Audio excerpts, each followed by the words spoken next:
This is QTV News broadcasting from the Gambia, and I am Marieta Sidibe. Our top stories. Fuel price rises confirmed as the Ministry of Finance and Economic Affairs confirms price rises, which took effect from the 1st of this month. The Gambia Immigration Department have rubbish claims that they have denied some individuals ID cards. St. John's School for the Deaf received life-changing support from Project Gambia People Feeding People. Those are our headlines, and now the news in detail.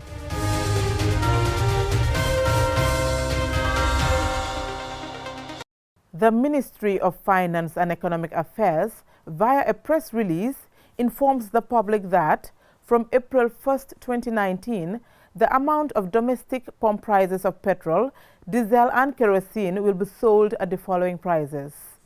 Diesel $54.66 butts, petrol $50.36 butts, kerosene $48.74 butts. The ministry went on to say that they will continue to monitor developments in the global oil market and make appropriate adjustments as and when necessary. The Gambia Immigration Department has dismissed reports that the unit responsible for the issuance of ID card are denying some individuals from acquiring the national document. In an exclusive interview with QTV, the officer in charge of the ID card department, Commissioner Ibrahim Mane, said citizens have to go through the certain processes required by law before one is issued with the document. He went further to disclose that the Brikama station will soon be inaugurated to ease the workload on the two main stations. Here is an excerpt. The fundamental question is, who is qualified? First, the person, you must be a citizen of the Gambia. Apart from being a citizen of the Gambia by this part, another criteria that you must fulfill, you must be 18 years of age on the date of that application. All right? And then you must be also able to fulfill some of the requirements that are provided, in the proceeding chapters. Which are? Which are, of course, you must be able to present yourself before an immigration officer, and you must be able to, acquire an application form which is duly filled, authenticated by a person who have the, legal requirement in law. You will understand that since the operation started in October, it was canvassing that was open on the 1st of October. Down the line in November also, Banjul also was open. So for now, this is the two production centers that are available for now in the country. So of course, the heavy turnout and the constraint that we have in terms of crowd management, of course, given the fact that these are the only two issuing centers that we have, that is something that is unavoidable, to be very honest. But as an institution, as a department, the fortitude is there and the will to ensure that this constraint that the public is facing out there is being ameliorated or put to a halt. And this is achievable, of course, in good time, for the fact that Brikama is always on the verge of opening. I may not be able to preempt exactly which day for the purpose of this program today, but what I know very well, that Brikama, the opening of the operationalization of the ID card scheme in Brikama is just a stone throw away from this date that we are sitting here. And then beside Brikama also, there are plans to extend this operation, around the country, notably in Farafenye, in Jarasoma, in Basse, in Bansang, in Kerewan, in Kaur. All these places are on our plans, and we are working very tirelessly to ensure that these operations are achievable in all these regions. So we are highly hopeful that by the time all these places are achieved, most importantly Brikama, the crowd that is pouring in Banjul and of course in Kanifing, will be reduced to a considerable degree. More on the importance of ID card documents will be aired on The Viewpoint on Thursday at 7 p.m. on this channel. St. John's School for the Deaf has benefited from a school feed program with support from Project Gambia People Feeding People. The charity supports those with hearing difficulties, and students were given school bags to ease their book-carrying burden. One of the students, Mohamed Cham, is now able to hear after surgery in Scotland. Momodu Gajaga has this piece. After a successful surgery on his ears, Mohamed Cham can now hear and talk thanks to the support from Project Gambia. The youngster was born with an abnormality with no external ear. He now uses a bone-anchored hearing aid device to pick up sound. I can tell now.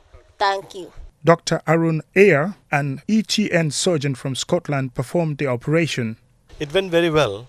Mohammed is very fortunate that even though he has no external ears, we knew that the inner ear function was absolutely normal. That was, we were able to establish that by doing hearing test in Gambia. And then if your inner ear function is normal, then you can do an implant putting a hearing aid onto the skull, and that will vibrate the skull, and you can hear through the inner ear. That's what we have done. Despite their hearing impairments, students at the school are motivated to learn with support from their teachers. They go through the same curriculum as able-bodied children and are also learning life skills such as carpentry and metalwork. Paul Lafati is the co-founder of Project Gambia, People Feeding People. He says their charity raises funds to support students at the St. John's School to better their learning. We arrived here 7 years ago, and the attendance in the school at that time was around about 150, 180 kids. So we've now, through the feeding programme, it's encouraged kids to come to the school and get an education. So, and also the concentration levels. Attendances have went up as well. I think we're now sitting about 280 kids. The school feeding program has a lot of positive impacts, says Daniel J. Mendy, the school's principal. Their intervention has helped a great deal with the retention of the children. They are no longer hustling for food outside. Within, they have enough. They are served dry ration, and they are really pleased to always be at school. Many times, if we close, we have to ask them to go. Otherwise, they prefer here than home. So the intervention of the People Feeding People has come a long way in helping the school. We are fortunate to have even means of transport. They have provided one. But there is always a stumbling block. The running cost is our problem. And yes, so definitely, now that they have intervened in helping a deaf child regain his hearing through the use of the bone-anchored hearing aid, I think it's really great efforts. And that boy has regained his hearing, and he's no longer needed in the school here. Unfortunately, it's going to be a -1 for us. But then it's also a plus for the child to benefit from the use of speech. Working with people who can't talk nor hear could be quite challenging. Marianne Allen, senior teacher and vice principal, explains. It's not an easy task though, but one need to have patience to do the job. And when it comes to communication, we use the hands to sign. And this is visual. It is visual. Sign language is visual. Relationship with the children is very cordial, because if you look at it, if it is not cordial, you find out that you will not get it from them. You have to be patient. You have to come down to their level so as to get them, discuss with them. Just serve as a parent. We are the parents of these children in the school, and we do everything. If you look at the home, sometimes they are more free. They are more free whenever they come to the school. And we thank God. At first it was a bit difficult, but we have People Feeding People who came up with a feeding program for them, whereas they always eat enough. Hearing impairments can come through natural causes like genetics, disease, and accident. But with the advancement in the sciences, the use of hearing aid has helped many to confront and in some cases overcome hearing impairments. Momodu Gajaga, QTV News. And in other news, the community of Bundung have benefited from the building of a bakery, which will not only serve as a source of food, but create employment. The gift is through the support of Smile Gambia, a local organization operating within the community. Momodu Gajaga has more. The project is aimed at fighting poverty by creating employment and reducing hunger. Bread will be cheaper in the community when the bakery starts full operation. At least that's an impression given by one of the benefactors. There will also be a free feeding program on Saturdays. A feeding program to the communities, so we came with this idea today and then create something and then to generate money and then so that this can be sustainable. In that there will be a difference, like a full bread, it will be costing $6 to the community level, and in that we are also happy to see that every Saturday we give a bread to the community free of charge. So this is why we are here, and then to see that this go through, and then for the help of the community, and then see that this go through, and in that we are here to welcome the youths, create a youth employment. Any youths are willing to come join over, and then to train as a skill. As time goes on, we are coming up many things to see the job employment to be okay in this country. I think that's the whole aims and the objective of this charity organization. Although the bakery only currently employs 3 people, their ultimate goal is to increase that number so as to create employment. Aji Ami Jatanjai, a resident, says the bakery will address pressing challenges, especially cost. I think this project is very important for us. The price of bread is expensive. If it's lower than the market price, that will be much better. We should all support those who came with this initiative. In fact, we would like it to spread to other communities as well. Suleiman Jame, Ward Councillor Bundung 6 Johnson, says the project has come at just the right time. Yes, I'm very, very happy to be part of this project and to associate myself with this wonderful project called Smile the Gambia. This is an organization that is operating within Bundung, and at the same time they've been rendering free food service on monthly basis. So, and part of the project in terms of sustainability, they decided to, put this bakery here, wherein they can be selling bread on a minimal price of $6, and also during weekends like Saturday, they are willing to give out bread for free to the local communities, and especially families that are very vulnerable. And at the same time, we will commend them because these are the real projects that we expect to see, especially from youths involving in. Because the thing is, this will create employment, and at the same time, this is a laudable project. Mamudu Gajaga, QTV News. Kit Aid Gambia on Wednesday presented football kits to local football clubs in need. This most welcome donation, given at the Independence Stadium, is aimed at developing grassroots football. It has long been argued that many raw talents in the Gambia lack, among other things, the proper kit to pursue their football dreams. Ajibintu Drame reports. Kit Aid is an international charity founded in 1988, which has been in partnership with the Gambia and Senegal for the past 5 years. This presentation is their first of this year. The charity supports clubs or countries around the world that are underdeveloped or are disadvantaged in having basic sports kits. Adamaba, director of Camp Africa, says this action will greatly help unleash the talents of young people from underdeveloped countries who are interested in and have a passion for football. Adama says the distribution of kits to the beneficiaries will be closely monitored, and also emphasized that these should be put into great use and are not meant for profit-making ventures. We would like to monitor how you are using the things that you'll be given today. We will very much like you to have a group photograph of a team that is going to use the jerseys, and also send us this photograph and send us something like a thank you letter.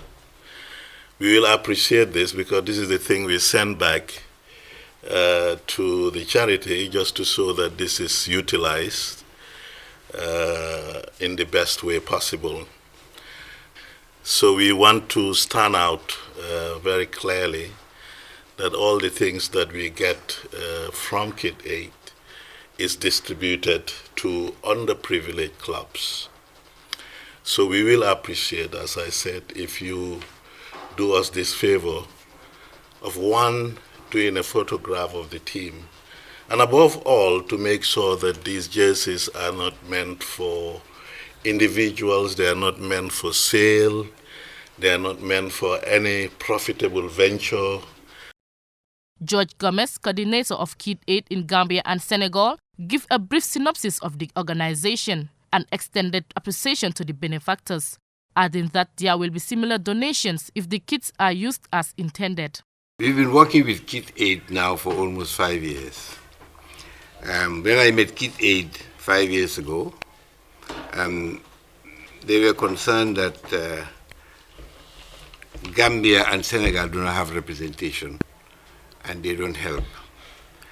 And they were happy that I approached them through the introduction of a lady who Adam Abba introduced me to earlier, Jane Smith, who introduced me to them. And when I met them, they were happy that they can now work with Gambia and Senegal.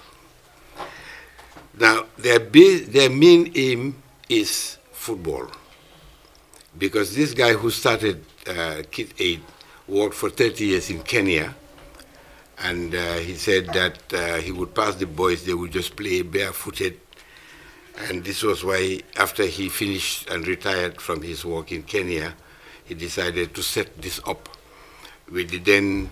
Now here in the Gambia, we are extending our supply base. We are not only looking at football, but we are looking at sports as a means of keeping fit. Because a fit nation, a fit individual, is a productive individual. Juventus Kenny from Saint-Domingue, a beneficiary, expressed his gratitude and highlighted that the kits will improve the lives of children in Saint-Domingue. I feel happy because this is what we have been looking for, and now we have already get it. So this is what we use to utilize what we are, our talent and our sports, to see that what we are doing will move forward. Jerseys, football jerseys for our group, so that we will use it because we are going to play a final, and we write a letter before the semi-final, so we see that we have already qualified for the semi-final to final, and now these are the jerseys we will use to play the final. More than happy, in fact. Yeah. The event ended with presentation of kits to beneficiaries, including SOS Children Village, Spartan Soccer Academic, Saint-Domingue, and others. Ajibintu Dwame, QTV News. Before we end this bulletin of the news, a recap of our main stories. The Ministry of Finance and Economic Affairs, via a press release, informs the public that from April 1st, 2019, the amount of domestic pump prices of petrol, diesel and kerosene will be sold at the following prices. Diesel $54.66 bututes, petrol $50.36 bututes, kerosene $48.74 bututes. The Gambia Immigration Department has dismissed reports that the unit responsible for the issuance of ID card are denying some individuals from acquiring the national document. In an exclusive interview with QTV, the officer in charge of the ID card department, Commissioner Ibrahim Mane, said citizens have to go through certain processes required by law before one is issued with the document. St. John's School for the Deaf has benefited from a school feed program with support from Project Gambia, People Feeding People. The charity supports those with hearing difficulties, and students were given school bags to ease their book-carrying burden. That's it for this edition of the news. Join us tomorrow for more news. Thank you for watching.